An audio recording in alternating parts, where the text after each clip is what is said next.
There is one more type of classification for CNC machine that is based upon axis. Let's discuss about 2 and 3 axis CNC machines. 2 axis machines have movements along 2 axes as in lathe. The saddle moves longitudinally along the bed and cross slide moves transversely on the saddle.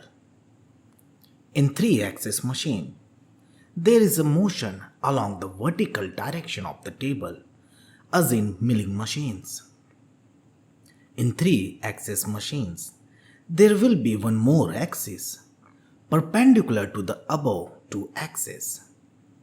By the simultaneous control of all the 3 axes, complex surfaces can be machined. A milling CNC is the best example of the same.